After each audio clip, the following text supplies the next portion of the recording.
Speaking with Greg DeMars today. Greg, can you tell us a little bit about yourself and how long you've been working in the mortgage industry? Yes, absolutely. Good to see y'all. I started first of all, I used to sit exactly where you all did. I sold real estate for about 3 or 4 years, and then went into the title industry. And in the late 80s, American National Bank approached me about getting into the mortgage business. And it was kind of one of those things where, you've done really well doing this and this. Have you ever thought about getting into the mortgage line? And I had a friend at that time that was in it that I had kind of kept in contact with. And I actually started in the mortgage industry in '89 and then stayed with SunTrust all those years, and then went to First Tennessee. And then basically when I felt like when banks kind of started getting out of the mortgage business and only offering them as sideline products, I went into a totally different aspect. I always thought that mortgages needed to be made with the banking institutions, and that's just not where it is now with respect to flexibility and things. There's just so much more offered from the aspect of being in a mortgage company that's what their specialty is. So I guess if you total that up in the industry, over about 30. So long time, seen a lot of this kind of stuff, not quite to this extent that we're seeing right now, but we'll get through it. Hope so. Yeah. I think we will. How are the interest rates looking right now? I just locked a 30-year mortgage for a purchase at 3.5 at par. And par, we define rates as with origination points or without. That's kind of a no. That's kind of, everybody wants to be. I hate fees. Everyone else hates fees. So we kind of price with a no origination point. You're looking somewhere right now. That's what we expected. Kind of all through this, it's been a wild ride, guys. The last 6 weeks has been nuts. We had this black swan virus come over us and just kind of encompass the globe. And for about 2 weeks there, we were getting 8, maybe 10 rate changes a day. Some of the rate changes would last maybe 10 minutes, and then it would be on to something else. But we kind of went, the lowest point during all that was probably somewhere in the low 3s. It's important to remember as people look to refinance or whatever, that mortgage rate is always going to offer better pricing than a refinance rate is on a purchase, because you lose the purchase incentives. Everybody wants to see new money. It's great to be able to take advantage from the aspect of a refinance, but you want to see new money generated. You want to see y'all busy, me busy, the home inspectors busy. So those are always incented rate-wise to be better than what's out there perhaps for the consumer as a refinance. 3.5 is pretty good. It is good. It's great. And that's great. When everybody hears, rates are at 0% or whatever, because so much of the calls, I was inundated. When the president made his speech on Sunday afternoon at 2:30, my phone actually literally before he finished had started, because everybody thought that 0% was going to automatically equate to mortgage lending. It doesn't, nor do we want it to, because that would mean there's a lot more problems than we've got out there or could even conceive of having. So, rates are good. They did tick up over 4 there for a short period of time. We're back down to 3.5, which is where we were, let's call it pre-virus. So even maybe a little bit better. We were poised for a really strong, fast-paced spring market, and then things kind of went. We're still there. The phones are still ringing. People are still buying. I think it's just, people are just kind of a little bit scared of this virus right now, call it that, but we'll get on the other side of it for sure. What's your feeling on, and I know that you told me the other day you're having a lot of calls with the leadership at your company. Yes. In terms of how do you think we're going to come out of this? I know we're to your point, the phone's ringing, we're staying. I'm almost surprised how busy we're staying, and of course we're being very mindful and cautious about how we're doing business. But I think there's a lot of pent up demand, and that hasn't changed. That won't change. And what we're seeing daily, and of course, we at Prime being as large as we are, we have great people that are in positions, that deal with the Merrills and the Goldman Sachs and the Mutual of Omaha's that continue to watch this. We have a whole division that specifically hedges all day long.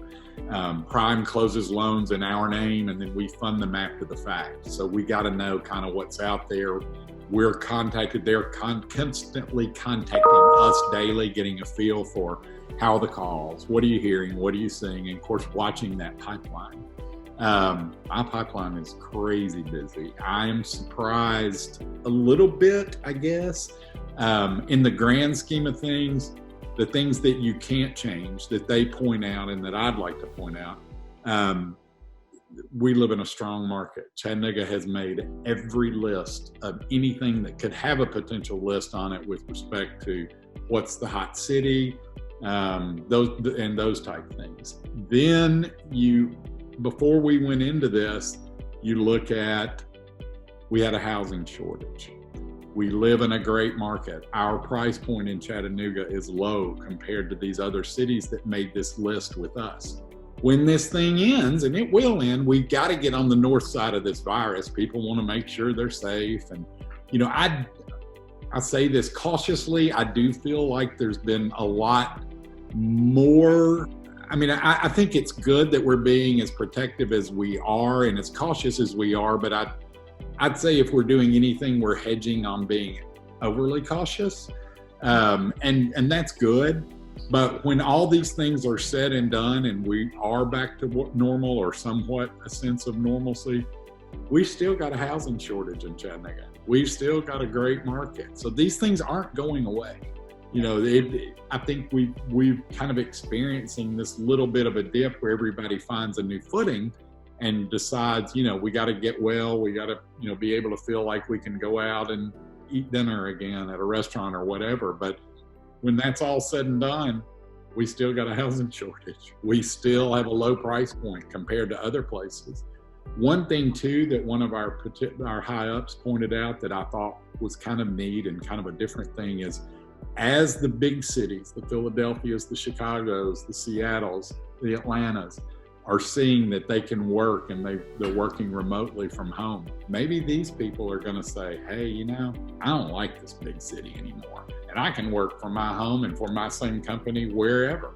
So let's look at maybe some of these other companies that made the list. What's their cost of living? What are those things that are making them make this list? And maybe we want to move there.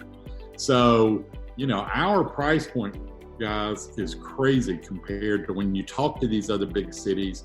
Me sitting on this side of the screen or the table, whatever you call it, and listening to these people saying, hey, I got this house for $550. This house would have been $3 million in Seattle.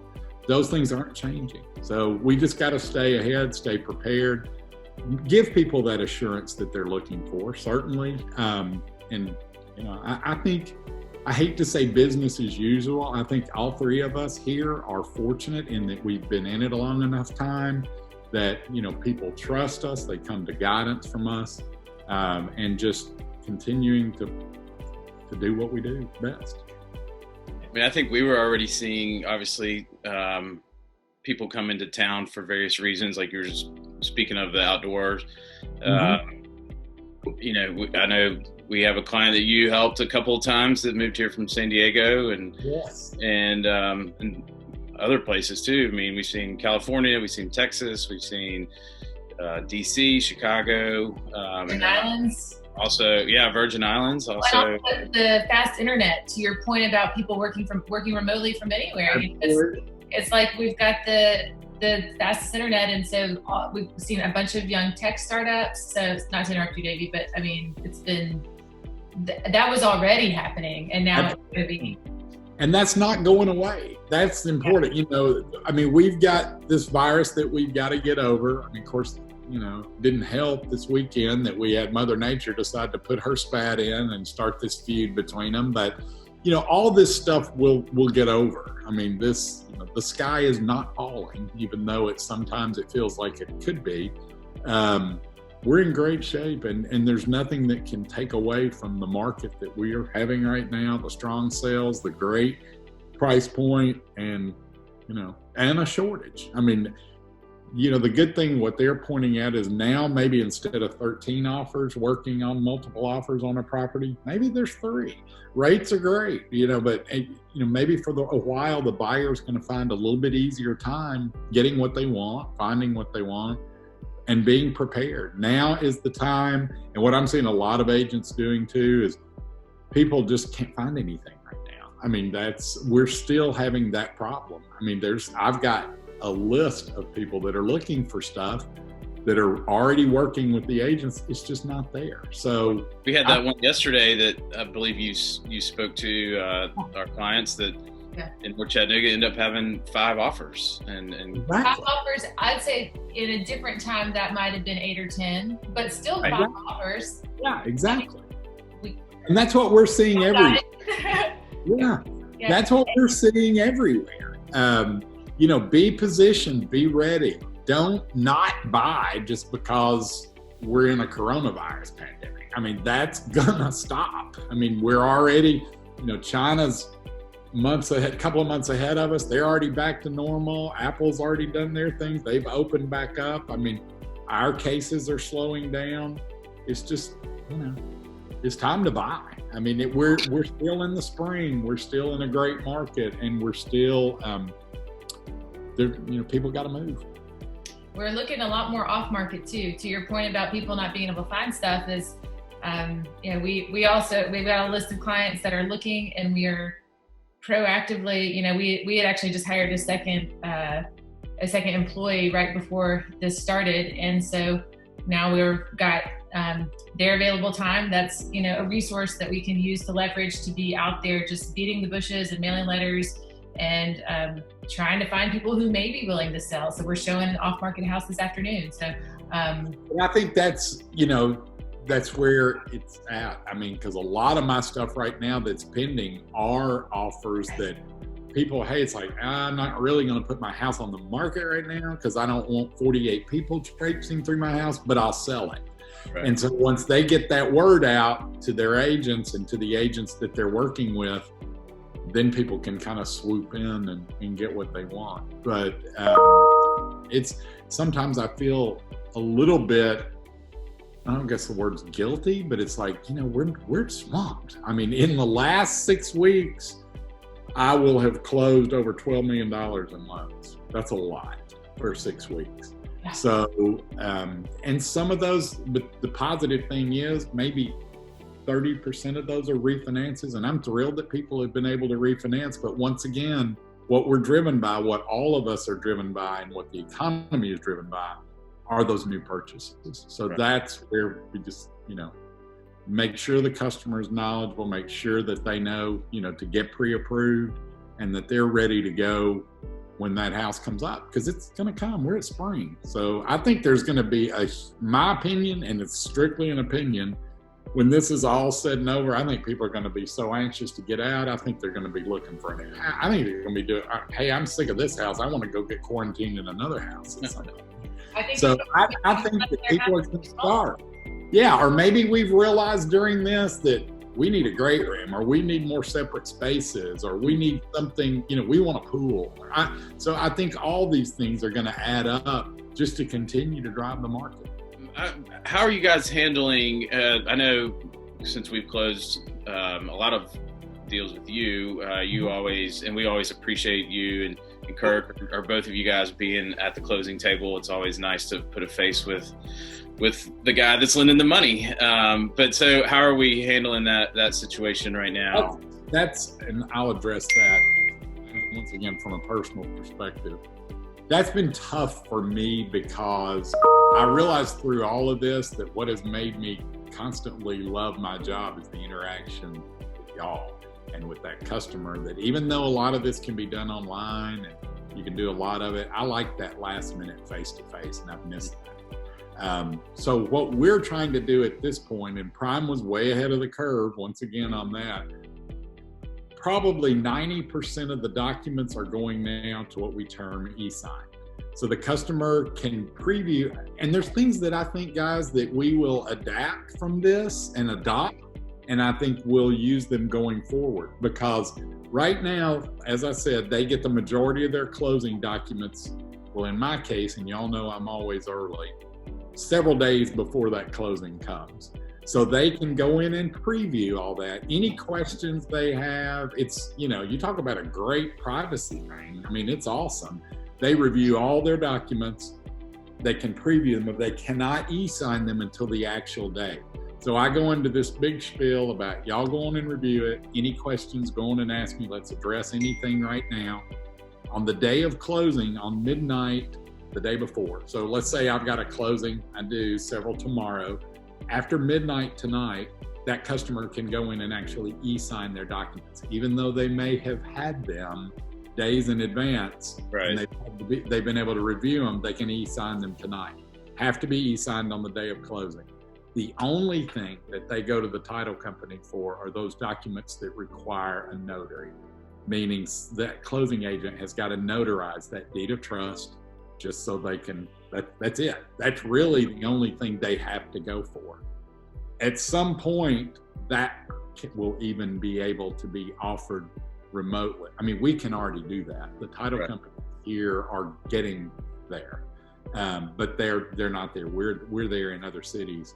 They can even, record remotely. They don't even have to send it to the courthouse. So it could all be done like this, every bit of it. There will be a point where that will be optional to even come in. I do feel like that everybody pretty much, unless there's issues between buyer and seller, I do think people like that last exchange. I miss it, where you run in and everybody's happy, and it's kind of your time to kind of say hello and goodbye and all, and until the next one. So we've even had several that maybe felt a little contentious during the process, and then everybody gets in front of each other, and I think it marries everybody at the end. Yes. The seller and the buyer, perhaps they've argued over a living room drapery that they were going to leave, and everybody's kind of like, ugh. But at the end, it's happy. It's a pleasant experience with a good lender and good agents. A pleasant experience. So it's just a good end note. So what I'm doing now is offering to zoom in as they sign, say goodbye, say hello, whatever. And then, they go on. A lot of the customers right now, I'd say I've had maybe 2 that were like, I don't even really want to go in and sign, but I kind of walked them through it. I'm like, guys, you're going to have your own pen. There's not going to be anybody waiting. All the title companies have been great and have been proactive in kind of scheduling around that. So, but to answer your question, I don't think all mortgage companies have the ability to e-sign documents. I think some of them still have to go in and sign every doc. Mine could actually be a minute long and wouldn't even really have to do that if the title company were on board with zooming in for a thing. So, which I do think locally, Team Title and Chattanooga Title are doing the remote closings. They just were doing that a couple weeks ago. We had one, and seller didn't go in at all, and I don't know if the buyer had to go in. I'm trying to remember who their lender was, but it went off smoothly. It goes really well, and I think that the reason I said I think that we'll adopt things from this. Let's say that closing, and y'all know, you got to get copies, and because y'all come in at the last 2, and hey, we need the final inspection signed, and that closing that could take maybe 10 minutes grows into like an hour. So I think, my opinion, and once again, I think people will continue. I think they'll like this. I like it because I think you get any loan questions out of the way. They don't feel like, I think sometimes in a closing, they feel like, oh, I don't want to ask this, whatever. So you get all that out of the way, and, maybe you go in there and you pass out a bottle of wine, or you say, your hellos, goodbyes, and you just have them sign those couple of documents or meet out in the lobby. But I think that might stick around. I really do, because I think people are getting used to it. I think they like it. I think as the market continues to move and we get busier and busier, that will allow more closings in a day. It's all about preparation. You got to be able, that lender's got to be able to sell it on the front side to make the customer comfortable with it. You all play a part in that role and saying, this is what we can do if you choose to do that. And there may be some older school type people that want to come in and do the traditional hour-long close. I don't think that's going to happen. I think people are going to like this. I really do. I think this, and honestly, without this pandemic, I don't know that we would have ever had the opportunity to see if we liked it. I don't think anybody would have ever picked up on it. I really don't. But I think that may stick, that portion of it. Another thing too, just to add, what you're going to start seeing with perhaps some of the smaller mortgage companies, a lot of, the biggest change we've seen on this side due to COVID-19, I'd say, is with respect to some credit score overlays. Used to, we could take an FHA borrower that had a score as low as 580 up to 620, and we could look at it on an exception base. I've heard of a lot of mortgage companies going to 680 and 700 scores. We're not there. This is where you're going to start seeing some of those smaller mortgage companies that are going to have liquidity issues bowing out of some of these products that don't have super high credit scores. So being mindful of that I think will be the biggest change. Will we come back to these 580 and 620 overlays? Absolutely. When? Who knows? But it's kind of like in 08, they took everything away from us and they built it back up. Right. We were to the point now that jumbo, you could get in on a jumbo loan for 10% down. You could get some crazy exotic adjustable rates. Right now, a lot of those companies are gone, and here's why. I mean, they're not gone, they're suspended. Let's use that word. Until further notice, they're kind of not players in that market anymore. If you got a plain vanilla 20% down jumbo buyer, they're still in business all day long. And we'll come back to that lender, that jumbo lender that'll allow 10% down or an interest only or some type of a product to lure that buyer in. But right now, those lenders don't know how this is going to fall out with these forbearances. And these are, so you got these big lenders that have gone out and borrowed this money, and they have to be able to support their margin call. So if they can't make the margin call, they're depending on this monthly payments coming in. So if they don't know yet, which they don't, how this is going to shake down in terms of these forbearances, they can't make the margin calls. So when they do that, they say, okay, we're out. We can't do any more right now. We got to see what's going to happen through this, and we'll be back. And they will. But those are the only changes I think you'll see to the industry is, some credit score increases on some products, maybe some of the jumbo stuff getting taken away. Well, that is going to happen, is happening for right now. And pretty much like right now, like on renovation loans and construction loans, those are kind of suspended at the present because all of those type loans are looking for permanent takeouts, meaning I'm going to build a house or I'm going to renovate my house and I need 60 days to do it. Well, is this buyer going to have a job, or is this customer going to have a job in 60 days? I think there's going to be a lot of looking at what industry they're in. And it'll come back. It's just right now, nobody knows how this thing's going to shake down. So it's all very positive stuff. There are some changes strictly because we don't know when this is going to be over, when everything will open back up. I mean, right now you've got some companies that can't even work. So I think it's going to be, and the thing I would tell too, and as you tell customers, don't wait till you've got a problem to converse with your lender, your mortgage servicer. Just be upfront. If you know you're going to need some forbearance, that's out there. Tell them now. Don't get late on a payment and then tell them. I've had a couple of customers call and they say, hey, we're concerned. Also, right now on the day of closing, per Fannie Mae guidelines, we have to send an email to that customer. That customer just simply attests back by replying to that email and saying, my job has not been affected by COVID-19. So, you got to have that. That's a check and balance that's in place now by Fannie Mae. Just communication with your buyer, with your customer that's looking for a house.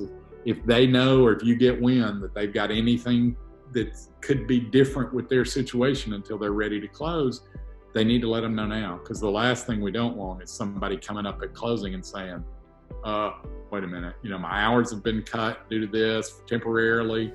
I'm on a suspension temporarily. Those things will all change. They're all going to have effect on that buyer, which has effect on your seller or other people's sellers. Just don't wait. I always have told people, tell me your situation, tell me what you're in, tell me your credit problems, because my job is here to make that work for you. I don't get paid a dime unless your loan closes. So I want it to close just as bad as you do and just as bad as the agents do and the seller does.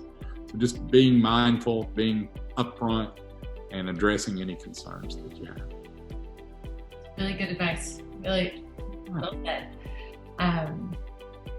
Anything else anything else to offer folks that are out there right now? Just the forbearance stuff is out there. So I've heard people getting 3 months forbearance, 6 months forbearance. Don't ask for it if you don't need it, because my thing is that's going to be around a while. So if you can make your payments right now, if you're not affected, I think there's going to be some, right now I think they're probably quick to forbear, but they certainly understand the industries, people in the hospitality industry. That's who probably right now is hurting worse than anybody. Right. However, if you drive by any of these drive-through places, they're packed. Last night I was running down the road and I noticed, take for instance, McDonald's was out the road and down, down Highway 58 into the turn lane. So I love to see that people are supporting our people. And just continuing to, so we are too, just keep everybody afloat. This too shall pass.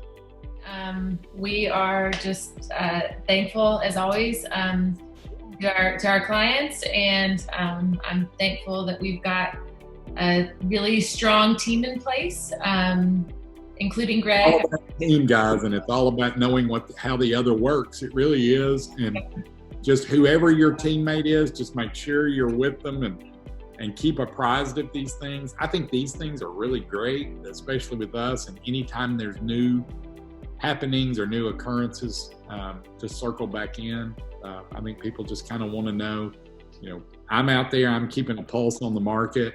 If there's anything that I feel like y'all need to know, I'm going to be reaching out.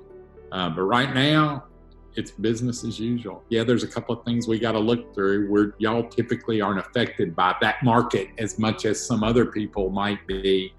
But those, people with the credit issues are going to have some tough times right now. They may have to put some things on hold, get with somebody that can make some suggestions, which I can do, to get them up over that credit score where they need to be. Now, it might be a work in progress.